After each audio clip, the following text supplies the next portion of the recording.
What's going on, guys? As you can see, the growing season is done for 2019, but it's time to do some things for 2020. So in this video, I'm going to show you guys how we're going to protect our little rosemary bush over there in the winter. And here in zone 7, it's kind of iffy. Usually it grows perennially in zone 8 and up. 7 is kind of that little gray area. So we're going to try to cover it and keep it warmer in the winter, and I'm going to show you how we're going to do that. So let's get into the video.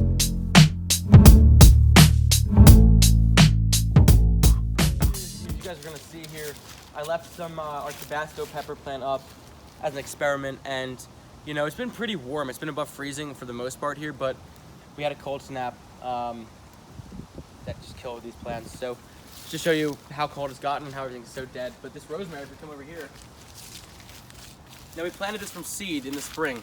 We took a seed and we put it right in here, and it's pretty tall. It's about maybe 8 inches, but it's wide and it's really thick, and it's doing well. It's survived like sub 20 temperatures already, and it's still green and still growing. But as the winter gets colder and we keep moving forward and forward, it's going to need more insulation. So its roots are the most important thing, which are under the ground, and you don't want them to really be freezing or getting below like 32. So we're going to show you how I'm going to kind of insulate this tree using some natural materials that you can find in my house, or leaves, and some synthetic like black tarp under it to help gain some more heat. So I'm gonna get the materials and show you what's up next. All right, so again, let's come down to our base of our plant here, and these are from a pine tree above us.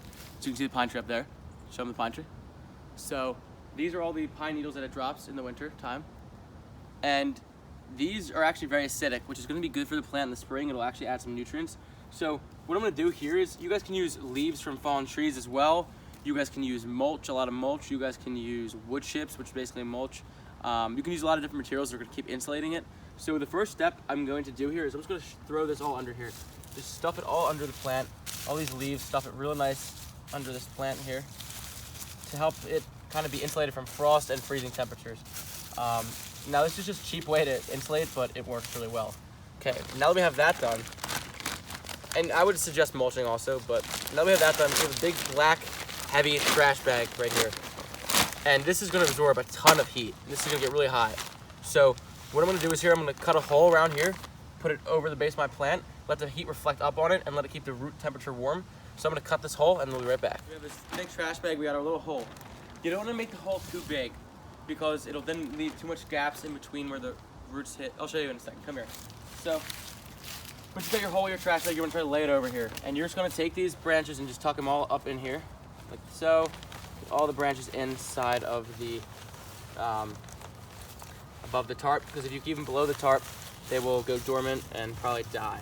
And you don't want them to die. So here, now we have the tarp in here. We're gonna stuff it in like this, tuck it real wrapped tight under it, and you can just tape this tarp to each other so it stays tight like so. And then you just take stakes. So for example, I'll use this, and you just stake it into the ground like so, and then your tarp is going to keep this really warm throughout the winter time. Now, you can do this with some other types of plants like lavender as well, or if you just want to keep a fig tree warm, for example, if you have a fig tree in the ground and you know you want to get some more heat, this will absorb heat and then radiate it throughout the night to keep it slightly warmer and keep those roots more protected. So I'm going to cut this, probably cut it here and cut it here, just so it's not as big. But the good thing is it's really not an eyesore either, because when we look at this here, we cut it smaller. It's going to blend in with our mulch anyways, and it's not going to be so as big. So it's going to really keep this thing protected. Now, there is one more thing you guys can do if you are really, really want to keep this maximum health and warmth, is that you guys can actually add a little trim of tinfoil around here to reflect some sun and get even more heat. And you guys can also add some greenhouse plastic wrap over top. I don't think you're going to need to. I think this should be enough if you're in zone 7. I'm right outside the Philadelphia area, South Jersey, so I think I should be good with this tarp, but I'm going to cut it and show you the finished product. You can also put a Glad trash bag over top too, but that's to make like a mini greenhouse as well. But I think this should be good. If you're in zone 6 or 5, I would look at probably trying to grow it more in pots, or really trying to get some greenhouse plastic you can get at Home Depot and just wrapping it over top. But I'll be right back. I'm going to show you the finished product, and yeah. Alrighty guys, so here's your final product, your little makeshift protection. It's more so root protection, but this will really increase the temperature when the sun hits this, now the sun comes up here again, and it's gonna hit this all day in the winter because it stays low. So it's gonna ride it all day. And when it bounces off that, since the UV index is so low, it's gonna hit that tinfoil and it's gonna make it a lot stronger, a lot more light to it, as well as make it a lot warmer when it's gonna be reflecting off the tinfoil, and the black is gonna be absorbing it. And the roots will stay warmer because it will warm up the soil way more easier. I just put the bricks there to keep the tarp down better. I have it staked in, but also to keep the tarp down better. Stop things from getting under the tarp. You don't want anything to really get under the tarp, like ice and snow. And also to just absorb more heat. And A, it looks good.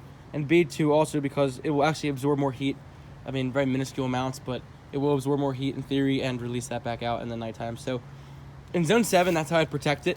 If you are in a lower zone, like 6 or 5, I would say wrap something over top of it, just a piece of plastic, and poke a hole in the top, like a very small hole, so it can still act like a little greenhouse with some air getting out. But a very small hole, like a pin poke. But yeah, I think this is good. It's going to help a lot of you guys. Again, if you are planting this in the ground in zone 7 or below, make sure it's in a spot that gets sun in the winter, because that's going to warm up the soil. Now in the summer, this area doesn't get too much sun. It gets maybe 4, 5, 6 hours. But in the winter, it gets the same, which is hard to say because usually it will get less because the sun's lower, but just the way the angle sun hits, it gets sun all day long. So make sure you guys are doing this and keeping your rosemary protected if you're below zone. All right, guys, that's this episode today. Thanks so much for watching. Haven't made one in a while. The growing season's done, but yeah, that's how you're going to protect your rosemary. Any questions, just drop them down in the comments. I always answer every time. And don't forget to like and subscribe. I'll be coming out with more content when I can. I have a really cool next video coming up about this indoor grow room setup I have going on right now, so we'll see how that goes. But yeah, guys, keep following me. Tell your friends about it if they need any gardening help or just interested in looking at the channel. And don't forget, keep on growing, guys.